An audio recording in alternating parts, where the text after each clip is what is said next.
All right, for those of you in national syndication, welcome back to the General Tire Jim Beaver Show. For those of you just tuning in online on YouTube, welcome to the show.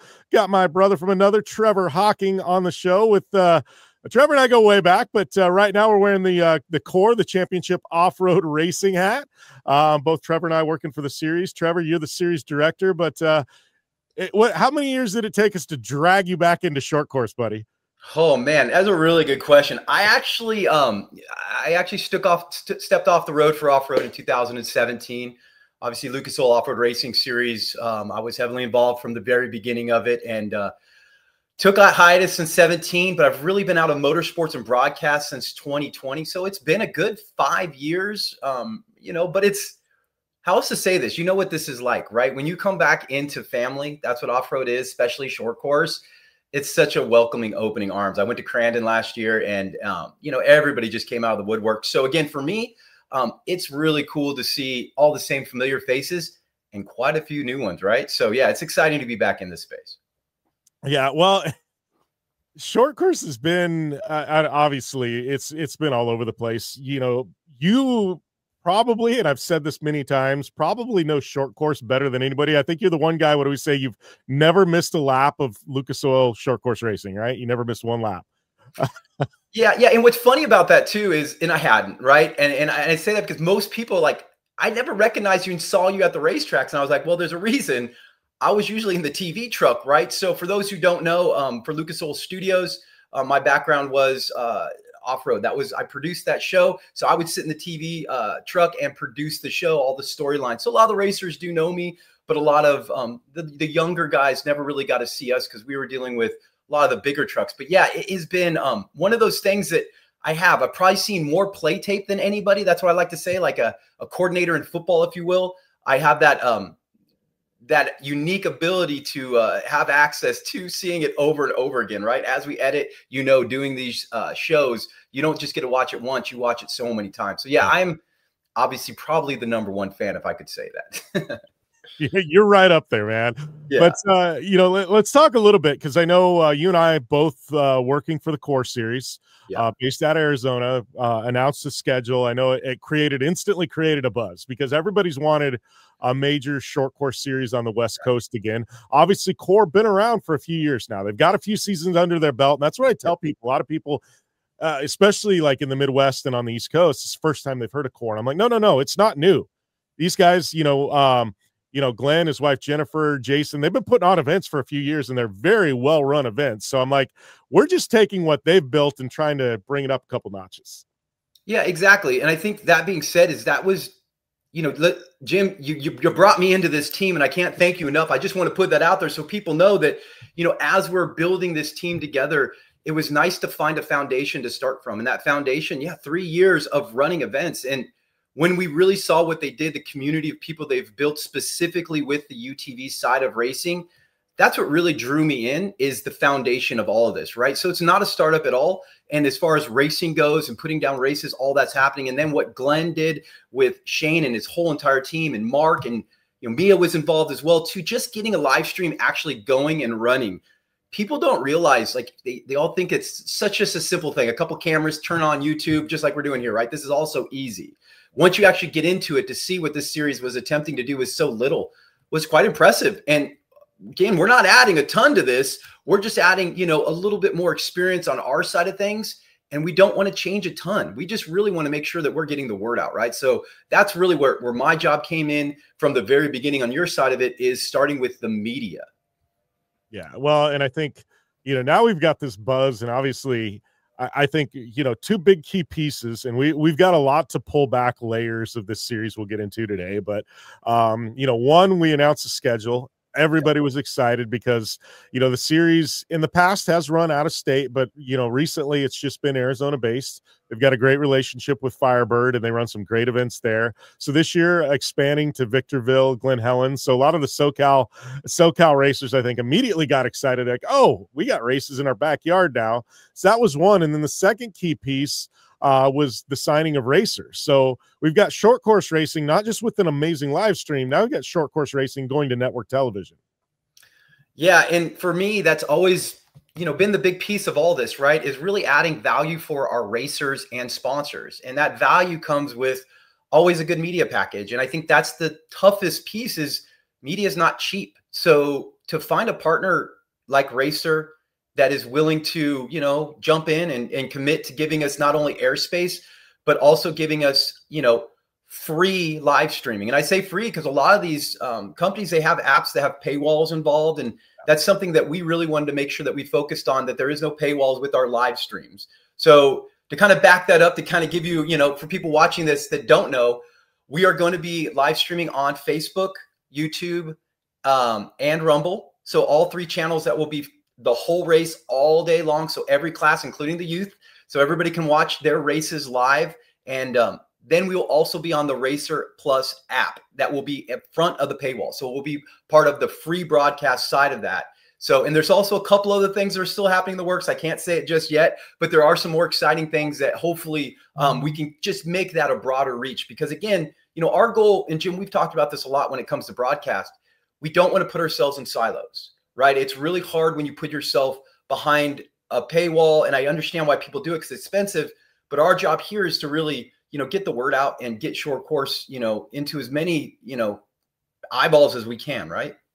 Yeah. Well, and I think that's it. And I think this series is particular, unique in particular that it's side-by-side based. And I say based because that's been the core audience, youth racers, side-by-side racers. And there's some pro level teams. I mean, you got, the Van Beekums, I mean, Corey Weller. I mean, there's some high level teams, but, obviously we're expanding a little bit this year. I think bringing in 1450s, class 11, but a lot of people are wondering, hey, is there going to be pro 2s? Is there going to be pro 4s? And, I think at least for this year in particular, we're kind of concentrating on the core competency, which is produce the best side-by-side racing and off-road.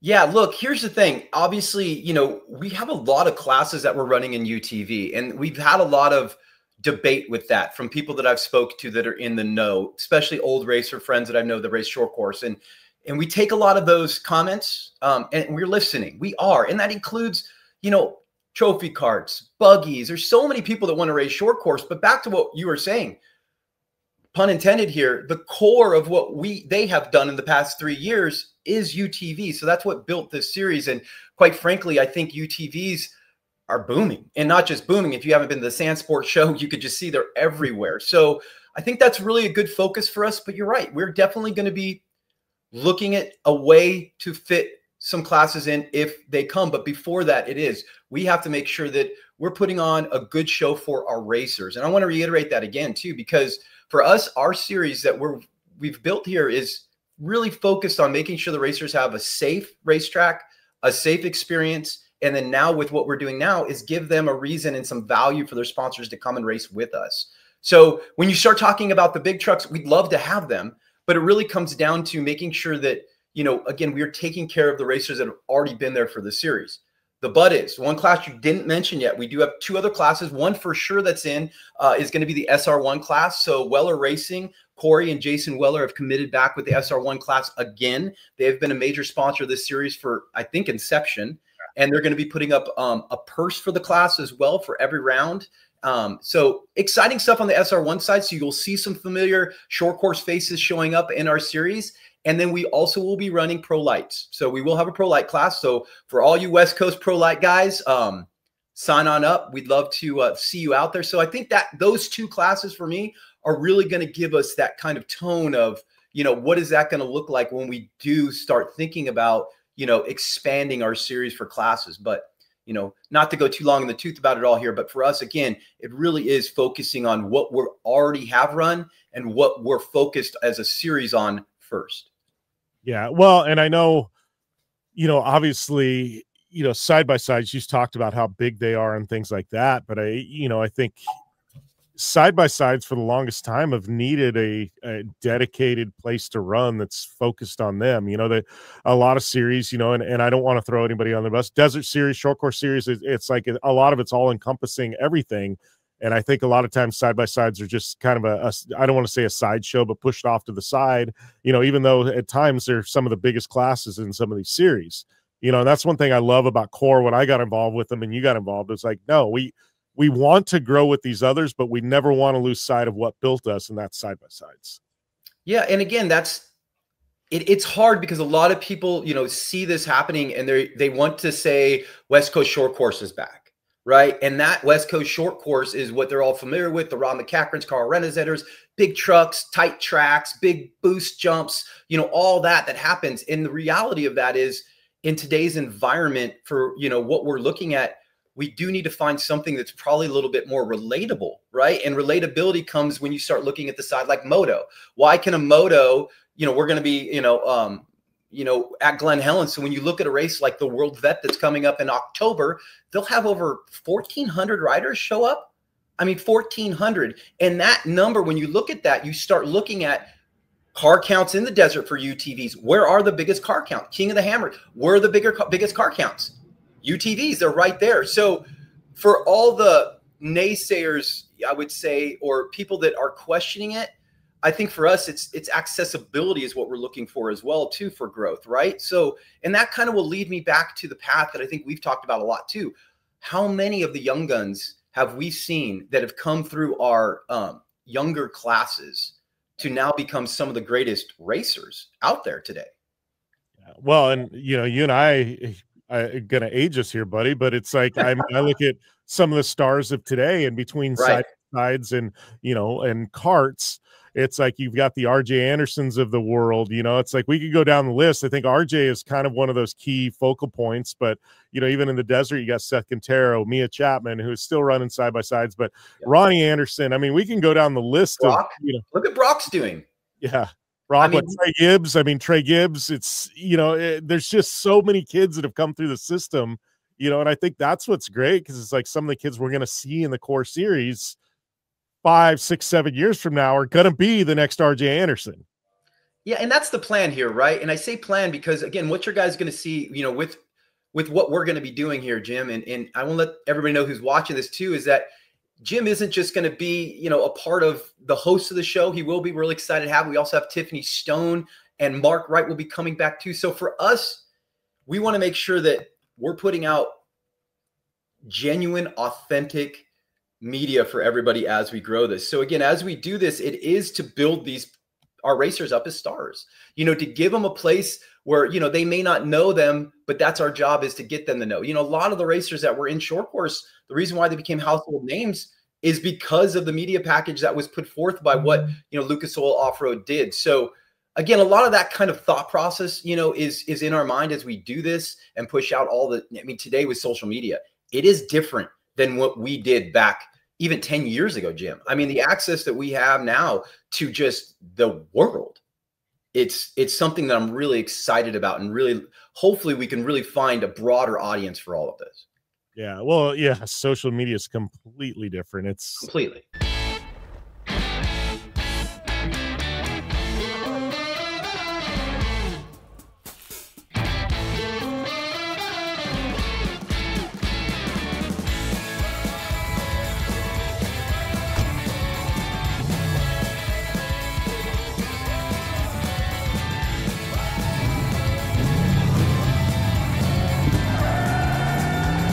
Whatever you do, General Tire delivers.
Well, and it's even funny, like, I go back even 15 years, and video on social media really wasn't a thing. It was because of bandwidth and upload times, stuff like that. So a lot of it's just still photos. And man, have we grown where now it's just instantaneous, videos up, we're live, it's a different world, man. But that's what's got me excited about this. It's, and you talked about the gang. I want to talk about some of the key pieces.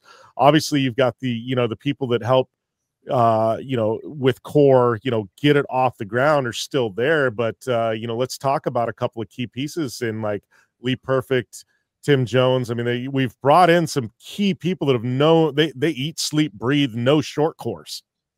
Well, okay. So before we wrap Lee back up into this, I just want to make sure we're good. Lee technically has not committed to the team yet. He's been a good help as far as, guiding the way, because what he's done is, he took the reins with gas after all of the big series kind of moved on. And so again, we're definitely sourcing back to the people that know. And I think that's the most important part with this. But most importantly, you mentioned Tim Jones. Tim Jones will be coming on as our race director, and we are definitely going to have a different sense on the racetrack for our series. Jason Ramsey is going to be a big part of that as well too. They all did a wonderful job doing this, but as far as the structure of what we're doing now, expanding not only the classes that we're doing, but the racetracks we're doing, and having that experience of people that know a racetrack. Because for me, like, a lot of people don't know what it actually takes to put on a race. As I was just at Glen Helen checking out the new track that Stronghold Engineering and Scott Bailey and the boys just put down, which I'm excited to see, by the way. But when you look at that, just the infrastructure alone that takes to put on one of these events, let alone the race day and the people that make sure everybody is safe, that everybody, has everything that they need, there is a few more pieces that, we're going to continue to add, thinking about those things. We're not going to be perfect. And that's the thing I tell a lot of people as we do this. There is going to be a lot of familiar faces coming back, but it's not going to be the same show that we had, right? And a lot of the mentality that we're working with is already engrossed into the core mentality that was already established from Jason and Glenn. And a lot of that, again, for me, is forward thinking about our racers again. And I just really want to put that out there, because safety is really paramount in what we're doing. And I know I've seen a lot of, races recently, not just short course, just races in general, where, safety isn't really looked at that heavily to a degree, right? So I think that's the thing for us that, as we look at bringing people like Tim Jones and even getting advice from Lee Perfect, yeah, we're going to listen to everybody, right? We really want to make sure that as we do this, the community at large, especially the ones that care about this and are passionate, are involved. Well, and I think, going back to that, like there's such a wealth of knowledge. And I think, that's one of the things that I've heard, because we've seen both on the West Coast and in the Midwest, short course come and go, and obviously new sanctioning bodies pop up. And, one of the big questions I've heard from people, well, is this thing going to be stable? Is it going to have legs? And I go, one, the series has been around for 3 years and they're doing quite well. And I said, two, you look at the people that they've brought in who have seen series fail and they know why those series failed. And I go, I'm going to go out on a limb and say, I think we're pretty safe here. I think that we've put so many key pieces in place and with so much knowledge of what to do and not to do, that we're trying to avoid a lot of the pitfalls that have happened over the last couple decades. Yeah, exactly. And I think that's the thing is, learning from your lesson. And the biggest lesson I think we all can understand when it comes to racing or building something like this is being fiscally responsible. And that's something that has been at the premise of the CORR series since the beginning. And what that means is that, when we do this, we're going to ramp up slowly. We really are going to look at this tactfully and really look at making sure this is sustainable in that aspect. Because as you know, none of this gets done without the obvious racers first, right? We need to make sure that they're there, they're the entertainment, they're the show, make sure that we do have a good space. But more importantly, it comes down to the sponsors that are involved. And that's the thing for me that, geez, I think I'm like 7 weeks since we've really signed on and got this thing going. And in that time, the response, and I don't want to give everything away yet, because, we're just still working this out, but the response that we've gotten from really big name sponsors that want to come and be involved, that really want to help, is the word that we're hearing a lot, right? That's what really is going to help boost this along, to give us the extra ability to get more social media out there, make sure that we're adding extra pieces as we grow this. But back to what the real thing is for us is that first event. So as we get into our first event, it's pretty tight. Our first event will be October 17th, 18th, and 19th at Firebird.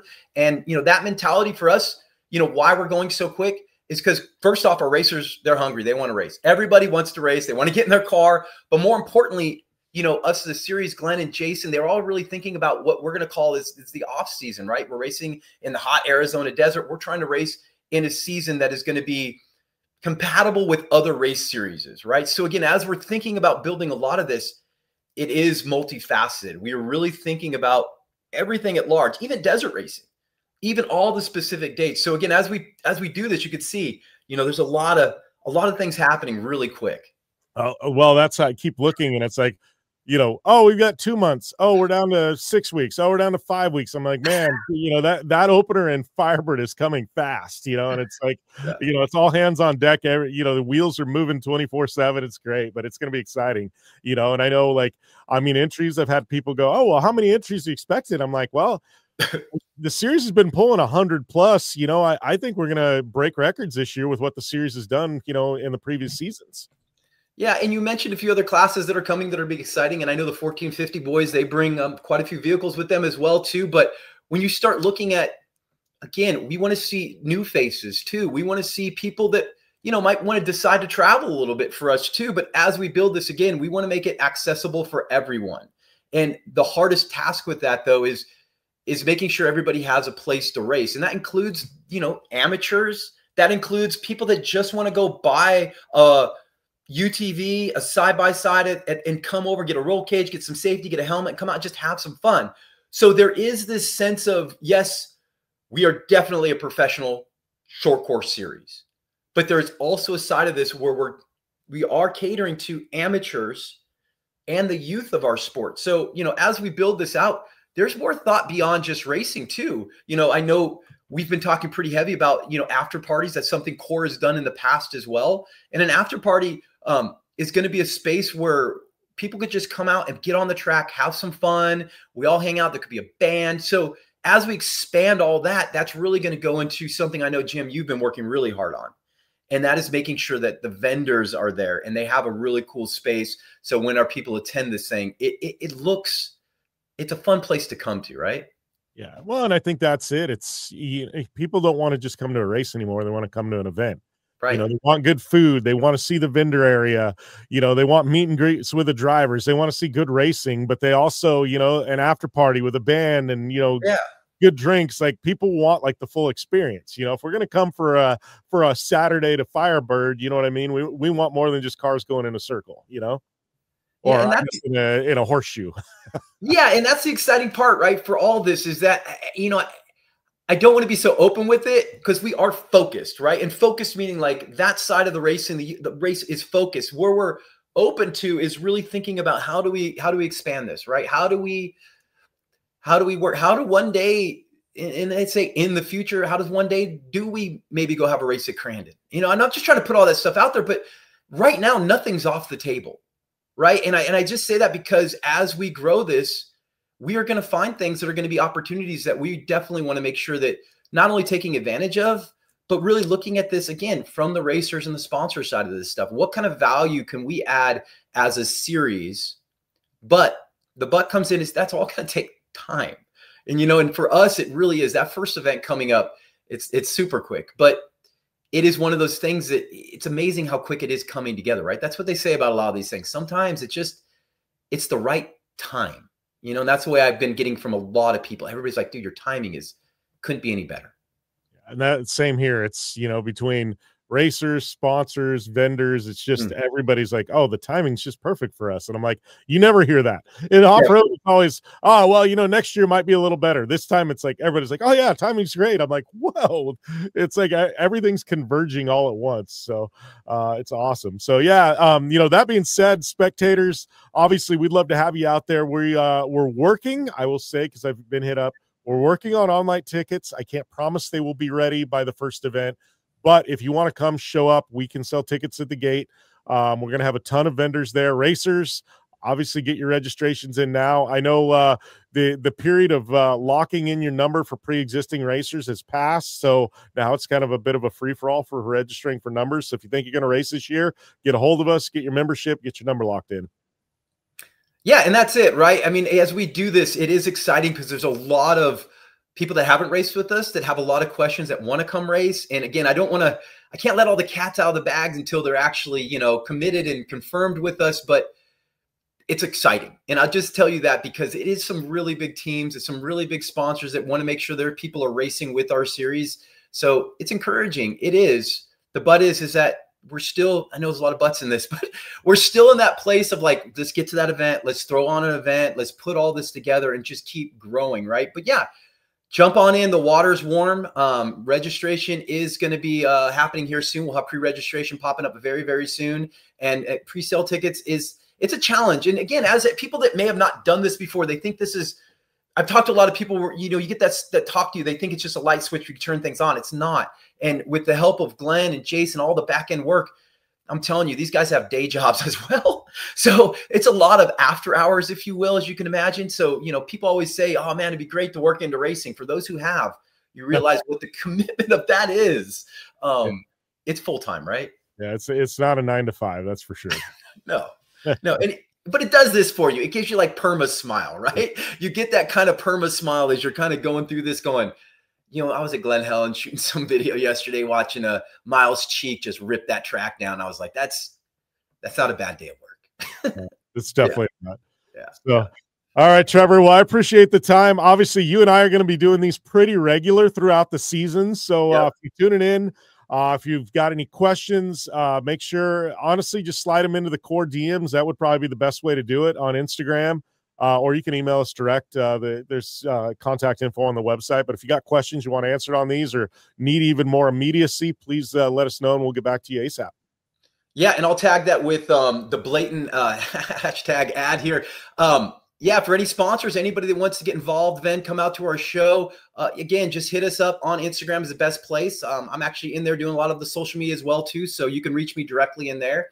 Yeah, and reach out. We'd love to have you guys there. We'd love to talk to you guys about any, you know, possible opportunities you guys would want to see. But you know, as we build this, it really is going to take a village, you know.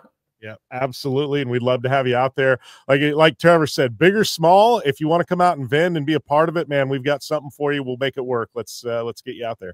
All right. We'll be back after this on the General Tire Jim Beaver Show.